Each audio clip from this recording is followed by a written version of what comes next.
నమస్కారం ETV news కి స్వాగతం ముందుగా ముఖ్యాంశాలు కృష్ణా పుష్కర సంరంభానికి సిద్ధమైన తెలుగు రాష్ట్రాలు కాసేపట్లో ఫెర్రీ వద్ద హారతిని ప్రారంభించిన చంద్రబాబు నేత్రపర్వంగా శోభాయాత్ర రేపు ఉదయం దుర్గాఘాట్లో పుణ్యస్నానం ఆచరించనున్న చంద్రబాబు మహబూబ్ నగర్ జిల్లా గొందిమళ్ల ఘాట్లో కేసీఆర్ పుష్కర స్నానం పుష్కరాలకు 2 రాష్ట్రాల్లో పూర్తయిన ఏర్పాట్లు వేలాది పోలీసులతో బందోబస్తు పెద్ద ఎత్తున ప్రత్యేక సర్వీసులు నడుపుతున్న రవాణా సంస్థలు నయీం కేసులో కొనసాగుతున్న అరెస్టుల పర్వం 14 మందిని నిందితులుగా పేర్కొంటూ రిమాండ్ రిపోర్ట్ మనీ లాండరింగ్ కోణంలో సిట్ దర్యాప్తు గ్యాంగ్స్టర్ కేసులో రాజకీయ కోణాలపైన దృష్టి పెట్టిన సిట్ తనకు ఎలాంటి సంబంధం లేదన్న ఉమా మాధవరెడ్డి న్యాయ విచారణకు డిమాండ్ భూసేకరణలో పునరావాసానికి మరో జీవో జారీ చేసిన తెలంగాణ సర్కార్ హైకోర్టుకు సమర్పణ ఉద్యోగాలు ధరలపై స్పష్టతనివ్వాలన్న ధర్మాసనం ప్రసూతి ప్రయోజనాల సవరణ బిల్లుకు రాజ్యసభ ఆమోదం తొలి 2 కాన్పులకు 26 వారాలు వేతనంతో కూడిన సెలవులకు మార్గం సుగమం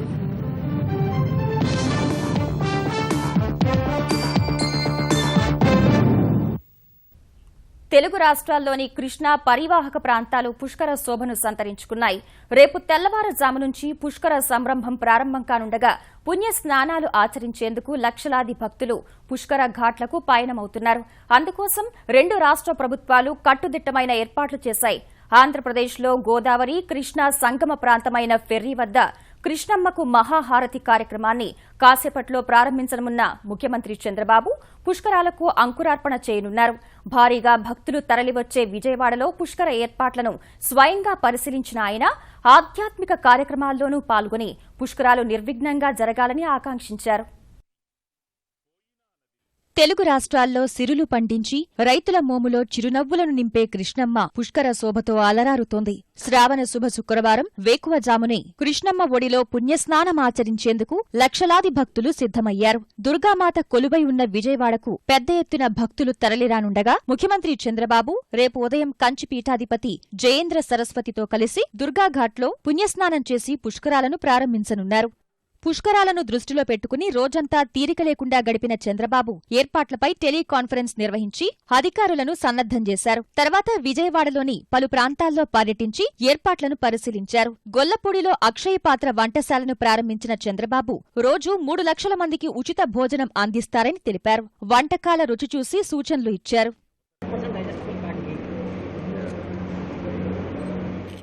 దుర్గాఘాట్ వద్ద కమాండ్ కంట్రోల్ రూమ్ ను ప్రారంభించిన చంద్రబాబు రేపు అక్కడి నుంచే సీసీ కెమెరాల ద్వారా పుష్కరాలను పర్యవేక్షిస్తూ భక్తులకు దిశానిర్దేశం చేస్తామని చెప్పారు అల్టిమేట్ గా ఎవరైతే పుష్కరాలకు వస్తున్నారో వాళ్ళు ఇక్కడ పవిత్రమైనటువంటి స్నానం చేసేటప్పుడు డిప్ చేసేటప్పుడు మునిగేటప్పుడు అన్ని విధాలా సహకరించాలని ప్రభుత్వం యొక్క ముఖ్యమైన ఉద్దేశం క్రౌడ్ మేనేజ్మెంట్ కోసం టెక్నాలజీ ఉపయోగించాం ఎప్పటికప్పుడు అలర్ట్ చేసి సెంట్రల్ సిస్టమ్ నుంచి అక్కడి నుంచి ఏ ఘాట్లో తక్కువ ఉంటే ఆ ఘాటు పంపించే పరిస్థితి కూడా తీసుకొస్తాం ఒకవేళ క్రౌడ్ ఎక్కువగా ఉంటే మధ్యలో కూడా ఆపి ఎందుకంటే ఒకటేసారి ఇక్కడికి వచ్చి లేనిపోయిన సమస్యలు లేకుండా అక్కడ ఆపి ఇక్కడ క్లియర్ అవుతా ఉండగానే వాళ్ళు కూడా తీసుకొస్తాం ఆధునికీకరించిన తుమ్మలపల్లి కళాక్షేత్రాన్ని కూడా ప్రారంభించిన చంద్రబాబు తర్వాత స్వరాజ్ మైదానంలో తిరుమల తిరుపతి నమూనా ఆలయాన్ని సందర్శించారు లబ్బీపేటలో వెంకటేశ్వర స్వామి ఆలయంలో స్వామి జయేంద్ర సరస్వతిని పుష్కరాలకు ఆహ్వానించిన చంద్రబాబు స్వామి ఆశీర్వాదం తీసుకున్నారు సీతానగరంలో చిన్నజీయర్ స్వామి ఆశ్రమానికి వెళ్లిన బాబు యాగశాలలో ప్రత్యేక పూజలు నిర్వహించారు అనంతరం జీయర్ స్వామి ఆశీస్సులు తీసుకున్నారు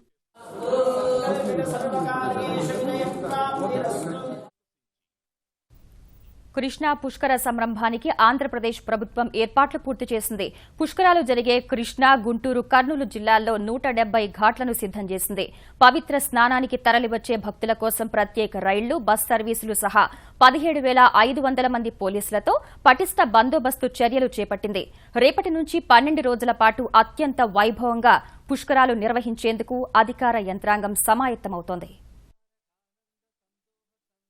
12 ఒకసారి వచ్చే కృష్ణా పుష్కర సంరంభానికి ఆంధ్రప్రదేశ్ ప్రభుత్వం సిద్ధమైంది. కృష్ణా, గుంటూరు, కర్నూలు జిల్లాల్లో 170 పుష్కర ఘాట్లను సిద్ధం చేసిన ప్రభుత్వం భక్తులకు ఎలాంటి ఇబ్బందులు కలగకుండా అత్యంత పకడ్బందీగా ప్రణాళికలు రూపొందించింది. 3 జిల్లాల్లో 3.5 కోట్ల మంది భక్తులు పుణ్యస్నానాలు ఆచరిస్తారనే అంచనాతో కట్టుదిట్టమైన ఏర్పాట్లు చేశారు. అత్యధిక సంఖ్యలో భక్తులు వచ్చే దుర్గాదేవి కొలువైన విజయవాడ నగరం పుష్కర శోభను సంతరించుకుంది. నగరంలో ఘాట్లు సహా పలు కూడళ్లను అందంగా అలంకరించారు. యాత్రికుల రాకతో నగరంలో పోలీసులు ట్రాఫిక్ ఆంక్షలు విధించారు. నగరాన్ని 17 జోన్లుగా విభజించి బందోబస్తు విధుల్లో అధికారులను నియమించారు. 17,500 మంది పోలీసులతో కట్టుదిట్టమైన భద్రతా ఏర్పాట్లు చేశారు. కర్ణాటక, అసోం, హైదరాబాద్ నుంచి ప్రత్యేక బలగాలను రప్పించారు.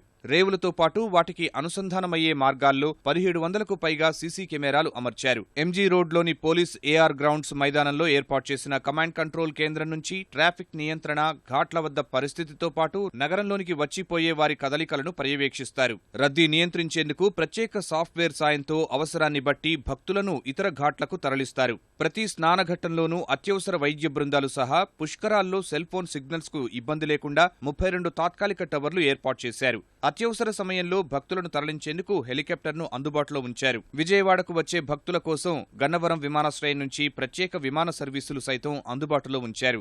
రాజధాని అమరావతిలోనూ యాత్రికుల సందడి ప్రారంభమైంది. నిత్యం 2 లక్షల మంది భక్తులు పుణ్యస్నానాలకు వస్తారనే అంచనాతో ధ్యాన బుద్ధ విగ్రహం నుంచి అమరేశ్వరాలయం వరకు భారీ స్నానఘట్టాన్ని సిద్ధం చేశారు. గుంటూరు శివార్లో ఏర్పాటు చేసిన పుష్కర నగర్ నుంచి భక్తులను ప్రత్యేక బస్సుల ద్వారా అమరావతికి తరలించేలా ఏర్పాటు చేశారు. సత్తెనపల్లి, గుంటూరు, విజయవాడ మార్గాల్లో ఉచిత బస్సులు ఏర్పాటు చేశారు. గుంటూరు జిల్లాలోని 80కి పైగా ఉన్న ఘాట్లను సిద్ధం చేశారు.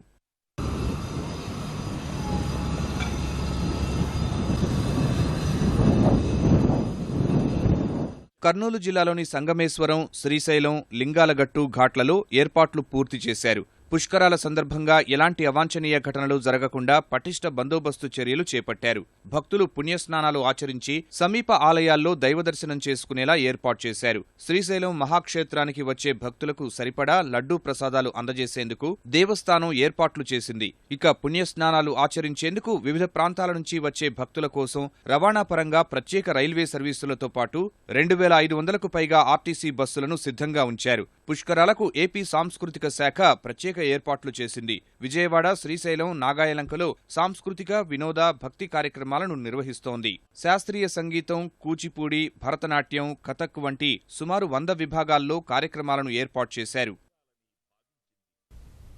తెలంగాణలోనూ కృష్ణా పుష్కరాల కోసం సర్వం సిద్దమైంది.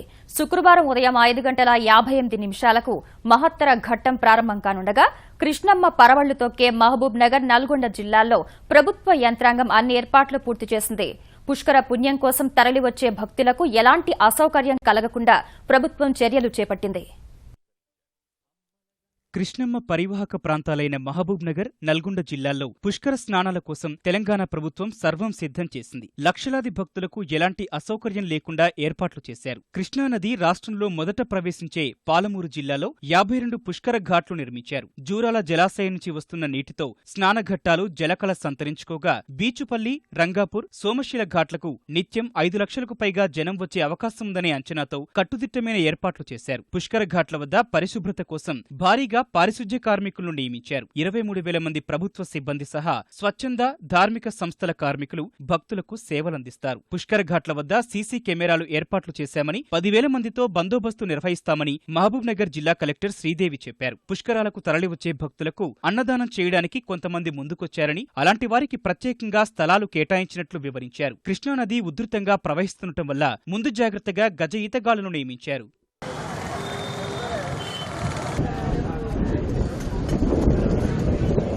నల్గొండలోని కృష్ణానదీ తీరం కూడా సుందరంగా ముస్తాబైంది. జిల్లాలోని మొత్తం 28 పుష్కర ఘాట్ల వద్ద ఏర్పాట్లు పూర్తయ్యాయి. వాడపల్లి, మఠంపల్లి, నాగార్జునసాగర్ ఘాట్లకు భక్తులు భారీగా వస్తారనే అంచనాతో 15,000 మంది సిబ్బందిని మోహరించారు. పుష్కర ఘాట్ల కోసం ప్రత్యేక అధికారులను కూడా నియమించారు. 11 ప్రభుత్వ విభాగాలకు చెందిన అధికారులు కంట్రోల్ రూమ్ నుంచి పరిస్థితిని ఎప్పటికప్పుడు పర్యవేక్షిస్తుంటారు. నల్గొండ జిల్లాలో పుష్కరాల భద్రత కోసం సుమారు 7,000 మంది పోలీసులు పనిచేయనున్నారు. 28 ఘాట్లకు 230 ఆర్టీసీ బస్సులు నడుపుతామని ఉన్నతాధికారులు వెల్లడించారు.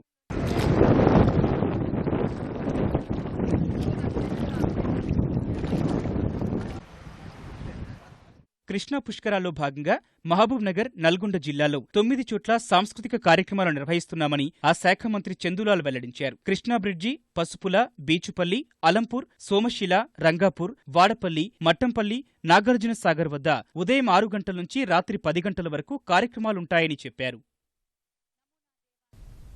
ముఖ్యమంత్రి కేసీఆర్ మహబూబ్ నగర్ జిల్లా అలంపూర్ సమీపంలోని గొందిమళ్ల ఘాట్లో పుణ్యస్నానం ఆచరించి పుష్కరాలను ప్రారంభించనున్నారు. అందుకోసం ఇప్పటికే ఆయన సతీ సమేతంగా అలంపూర్ చేరుకున్నారు. కేసీఆర్ పర్యటనను దృష్టిలో పెట్టుకుని అధికారులు భారీ భద్రతా ఏర్పాట్లు చేశారు.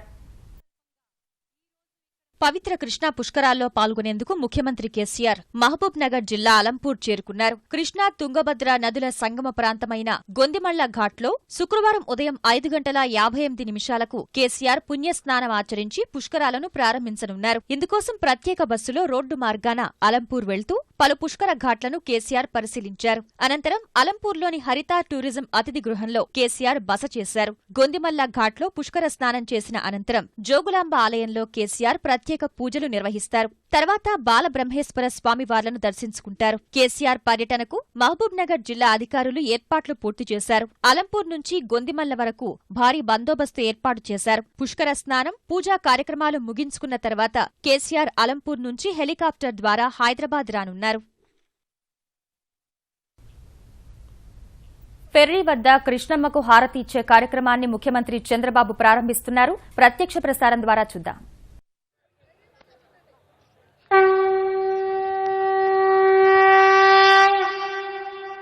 పరమ పవిత్రమైన కృష్ణానదిలో పుష్కర స్నానాన్ని ఆచరించి పుణ్యాన్ని ఆర్జించి పునీతులవుతున్న భక్తజన కోటికి హృదయపూర్వక స్వాగత వందనాలందిస్తోంది ఆంధ్రప్రదేశ్ ప్రభుత్వం.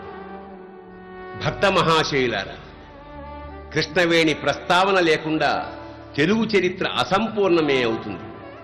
వేల సంవత్సరాలుగా నేలపై ధాన్యరాశులు పండిస్తూ ప్రజలపై పుణ్యరాశులు కురిపిస్తూ తెలుగువారి హృదయాల్లో మమేకమైపోయిన మమతల నదీమ తల్లి మన కృష్ణవేణి. పశ్చిమాన సహ్యాద్రి పర్వతాల్లో మహావిష్ణువు అంశగా జన్మించిన కృష్ణానది కొంత దూరం ప్రవహించి మహాశివుని అంశతో జన్మించిన వేణీ నదితో కలిసి కృష్ణవేణిగా మారింది. కృష్ణవేణి పరవళ్లు తొక్కుతూ శ్రీశైలం చేరి భ్రమరాంబిక, మల్లికార్జునుల పాదాలు సేవించి అక్కడ పాతాళ గంగగా పిలువబడింది. అటుపై తెలుగు రాష్ట్రాల్లో గోదావరి అంత్య పుష్కరాలు నదీ హారతితో ఘనంగా ముగిశాయి. చివరి రోజున తెలంగాణలోని బాసర, భద్రాచలం పుష్కర ఘాట్లు వివిధ ప్రాంతాల నుంచి వచ్చిన భక్తులతో సందడిగా మారాయి. పవిత్ర గోదావరి నదిలో పుణ్యస్నానాలు ఆచరించిన భక్తులు బాసర సరస్వతీదేవి, భద్రాచలం రాములవారిని దర్శించుకుని ప్రత్యేక పూజలు చేశారు. అటు ఆంధ్రప్రదేశ్లోని పశ్చిమ గోదావరి జిల్లా సిద్ధాంతం, తీపర్రు, పెండ్యాలలో భక్తుల రద్దీ పెరిగింది. రాజమహేంద్రవరం, కోనసీమ గ్రామీణ ఘాట్ల వద్ద కోలాహలం కనిపించింది. రాజమహేంద్రవరంలో గోదావరికి పట్టు వస్త్రాలు సమర్పించి అంత్య పుష్కరాలకు ముఖ్యమంత్రి చంద్రబాబు వీడ్కోలు పలికారు. తర్వాత గోదావరి మహాహారతి ముగింపు వేడుకలో సతీ సమేతంగా పాల్గొని హారతి కార్యక్రమాన్ని వీక్షించారు.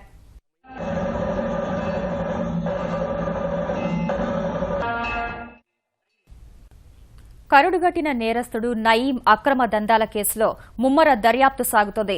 గ్యాంగ్స్టర్ ప్రధాన అనుచరుల అరెస్టుల పర్వం కొనసాగుతోంది. పోలీసుల విస్తృత సోదాల్లో పట్టుబడిన నగదు, ఆస్తుల పత్రాలను కోర్టు ఆదేశాలతో బ్యాంకుల్లో డిపాజిట్ చేస్తున్నారు. నిన్న గోవాలో అరెస్ట్ చేసిన తాజుద్దీన్ ను రాజేంద్రనగర్ న్యాయస్థానంలో హాజరుపరచగా నయీం కేసుతో సంబంధం ఉన్నవారు ఎంతటి వారైనా వదిలిపెట్టబోమని తెలంగాణ స్పష్టం చేసింది.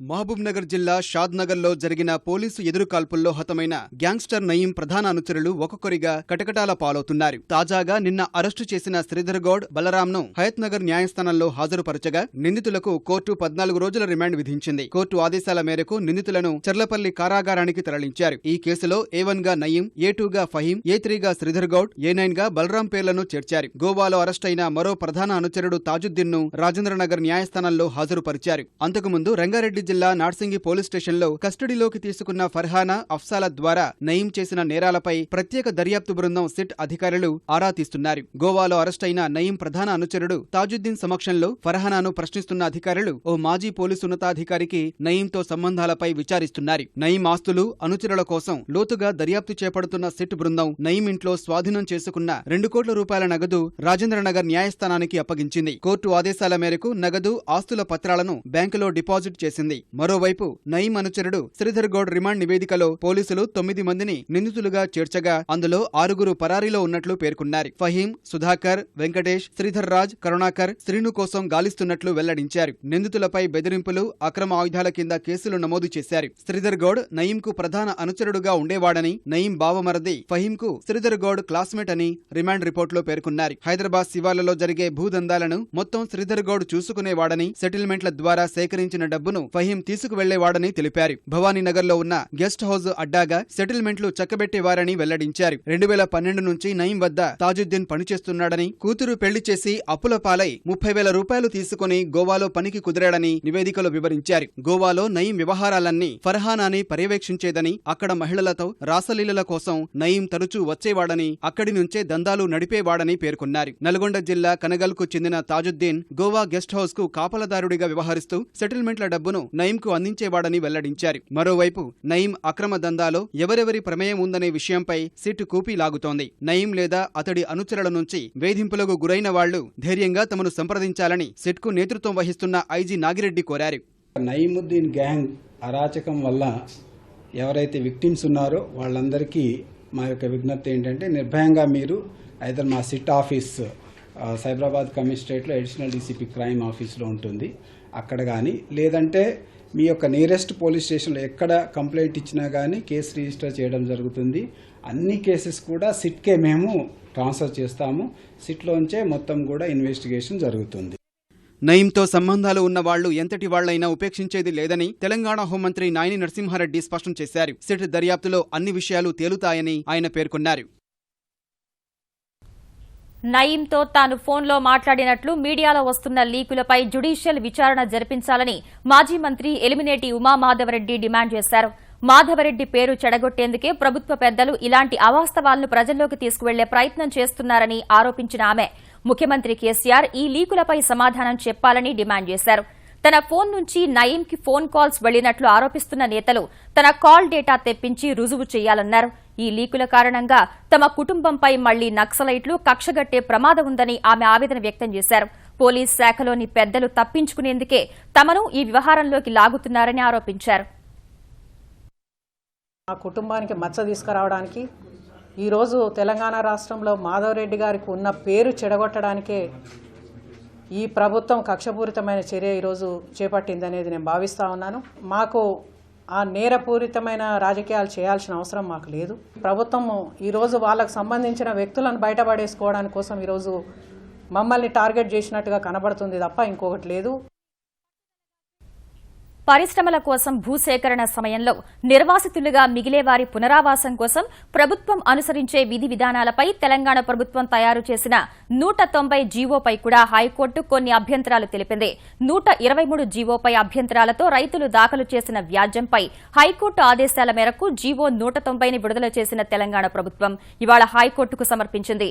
ఈ ఉత్తర్వుల్లో ఎక్కడా ఉద్యోగాలు, ఉమ్మడి కుటుంబం, ధరల సూచీపై స్పష్టత లోపించిందని హైకోర్టు ధర్మాసనం వ్యాఖ్యానించింది. పెరిగే ధరలకు అనుగుణంగా పరిహారం ఇస్తారా అని ప్రశ్నించింది. పారిశ్రామిక విధానం ప్రకారం నిర్వాసితులకు ఉపాధి కల్పన ఉంటుందని తెలంగాణ అడ్వకేట్ జనరల్ రామకృష్ణారెడ్డి హైకోర్టుకు తెలియజేశారు. అయితే ఆయన సమాధానంతో పూర్తి స్థాయిలో సంతృప్తి వ్యక్తం చేయని ధర్మాసనం ఈ 3 అంశాల్లో స్పష్టత ఇవ్వాలని తీసుకురావాలని కోరింది. వాటిపై స్పష్టత లేని పక్షంలో జీవో అమలు చేసే సమయంలో అధికారులు అయోమయానికి గురై లబ్దిదారులకు నష్టం జరుగుతుందని వ్యాఖ్యానించింది. ఫలితంగా 3 అంశాలపై స్పష్టత ఇవ్వాలని సూచిస్తూ విచారణను ఈ నెల 16కు వాయిదా వేసింది. నవ్యాంధ్ర రాజధాని అమరావతిలో ప్రపంచ స్థాయి ప్రమాణాలతో విశ్వవిద్యాలయాన్ని స్థాపించేందుకు మాతా అమృతానందమయి ట్రస్ట్ ముందుకొచ్చింది. ఈ మేరకు విజయవాడలో ముఖ్యమంత్రి చంద్రబాబును కలిసి ట్రస్ట్ ప్రతినిధులు అమరావతిలో అతిపెద్ద ప్రాంగణాన్ని ఏర్పాటు చేస్తామని స్పష్టం చేశారు. అందుకు సానుకూలంగా స్పందించిన చంద్రబాబు ఈ అంశంపై త్వరలో నిర్ణయం తీసుకుంటామన్నారు. అమరావతిలో నెలకొల్పే అమృత వర్సిటీలో ఆసుపత్రితో పాటు మెడికల్, ఇంజనీరింగ్, ఆర్ట్స్, సైన్స్ కోర్సులు నిర్వహించనున్నారు. మొదటి దశలో 18,000 మంది, రెండో దశలో 25,000 మంది చదువుకునేలా ప్రాంగణం నిర్మిస్తారు. కరుడుగట్టిన ఉగ్రవాద సంస్థ ఐఎస్ను అమెరికా అధ్యక్ష ఎన్నికల్లో పోటీ పడుతున్న డెమోక్రాట్ అభ్యర్థి హిల్లరీ క్లింటన్ సృష్టించారంటూ కొద్ది రోజుల క్రితం ఆరోపించిన రిపబ్లికన్ అభ్యర్థి డొనాల్డ్ ట్రంప్ తాజాగా ఆమెను సహ వ్యవస్థాపకురాలుగా పేర్కొన్నారు. అసలు వ్యవస్థాపకుడు బరాక్ ఒబామానే అంటూ ఫ్లోరిడాలో జరిగిన ఎన్నికల సభలో 1కి 3 సార్లు చెప్పారు. ఒబామాను బరాక్ హుస్సేన్ ఒబామా అంటూ సంబోధించిన ట్రంప్ ఐఎస్ ఉగ్రమూకకు ఒబామా అంటే ఎంతో గౌరవమని వ్యాఖ్యానించారు. ప్రస్తుతం మధ్యప్రాచ్యంలో చోటు చేసుకున్న అలజడులకు ఒబామా, ఆయన విదేశాంగ మంత్రిగా పనిచేసిన హిల్లరీనే బాధ్యత వహించాలని విమర్శించారు. ఒబామా చర్యల కారణంగానే ఇరాక్లో ప్రభుత్వం కూలిపోయి ఉగ్రమూకలకు అనుకూల వాతావరణం ఏర్పడిందని ట్రంప్ ఆరోపించారు. ట్రంప్ వ్యాఖ్యలపై స్పందించేందుకు అమెరికా అధ్యక్ష కార్యాలయం నిరాకరించింది. మహిళా ఉద్యోగులకు 6 నెలల ప్రసూతి సెలవు ఇవ్వడం సహా మరికొన్ని ప్రయోజనాలు అందించే దిశగా ముందడుగు పడింది. ప్రస్తుతం ఉన్న 12 వారాల ప్రసూతి సెలవును 26 వారాలకు పెంచుతూ కేంద్ర ప్రభుత్వం తీసుకొచ్చిన ప్రసూతి ప్రయోజనాల సవరణ బిల్లు రాజ్యసభ ఆమోదం పొందింది. తొలి 2 కాన్పులకు 26 వారాల చొప్పున, అంతకంటే ఎక్కువ కాన్పులైతే 12 వారాలు, సరోగసి లేదా దత్తత స్వీకరణ ద్వారా తల్లైన మహిళకు 12 వారాలు వేతనంతో కూడిన సెలవు ఇచ్చేలా 1961 నాటి చట్టంలో కేంద్రం మార్పులు చేసింది. 50 లేదా అంతకంటే ఎక్కువ మంది ఉద్యోగులున్న సంస్థల్లో శిశు సంరక్షణ కేంద్రాల ఏర్పాటును తప్పనిసరి చేసిన ప్రభుత్వం తల్లైన ఉద్యోగులు కోరుకుంటే ఇంటి నుంచే పనిచేసే వెసులుబాటు కల్పించింది. ఈ మేరకు కార్మిక శాఖ మంత్రి బండారు దత్తాత్రేయ ప్రవేశపెట్టిన బిల్లును ఎలాంటి సవరణలు లేకుండా రాజ్యసభ మూజువానీ ఓటుతో ఆమోదించింది. లోక్సభ ఆమోదం పొంది రాష్ట్రపతి రాజముద్ర పడితే చట్టంగా మారనున్న ఈ బిల్లు ద్వారా సంఘటిత రంగంలోని 18 లక్షల మంది మహిళా ఉద్యోగులకు లబ్ది చేకూరనుంది. 10 లేదా అంతకంటే ఎక్కువ మంది ఉద్యోగులున్న ప్రభుత్వ, ప్రైవేటు సంస్థలకు కొత్త చట్టం వర్తిస్తుంది. అంతర్జాతీయ విపణుల నుంచి వచ్చిన మిశ్రమ సంకేతాలు సహా దిగ్గజ సంస్థల వాటాలు కొనుగోళ్లకు మదుపరులు మొగ్గు చూపిన వేళ స్టాక్ మార్కెట్లు లాభాల్లో ముగిశాయి. గత 2 సెషన్లలో 408 పాయింట్లు క్షీణించిన సెన్సెక్స్ ఇవాళ తీవ్ర హెచ్చుతగ్గుల మధ్య 85 పాయింట్లు లాభపడింది. ఉదయం 27,806 వద్ద ప్రారంభమైన సెన్సెక్స్ మొదట్లో అమ్మకాల ఒత్తిడికి గురై 27,697 పాయింట్ల కనిష్ట స్థాయికి పతనమైంది. తర్వాత పుంజుకుని 27,902 పాయింట్ల గరిష్ట స్థాయికి ఎగబాకిన బీఎస్సీ సూచి చివరకు 27,860 వద్ద స్థిరపడింది. జాతీయ స్టాక్ ఎక్స్చేంజ్ సూచీ నిఫ్టీ 17 పాయింట్లు పెరిగి 8,592 వద్ద ముగిసింది. ఫెర్రీ వద్ద కృష్ణమ్మకు హారతి కార్యక్రమాన్ని ప్రత్యక్ష ప్రసారం ద్వారా చూద్దాం.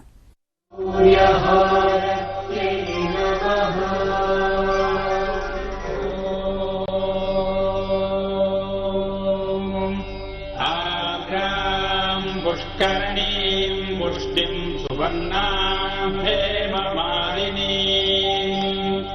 సూర్యాం హిరణ్మయీం లక్ష్మీం జ్ఞాతవేదో మమావహ అఖండ కృష్ణవేణీరత్యై నమః సూర్యహారతిం సమర్పయామి. లోక బాంధవుడు, కర్మసాక్షి, అజస్ర సహస్ర నిజ ప్రభలతో వెలుగొందే సూర్యుడు దుర్గమ్మకు కుడికన్ను. సూర్యహారతి దర్శనం వల్ల భక్తులకు జ్ఞానము, ఆరోగ్యము లభిస్తుంది. ఈటీవీ న్యూస్ సమాప్తం. నమస్కారం.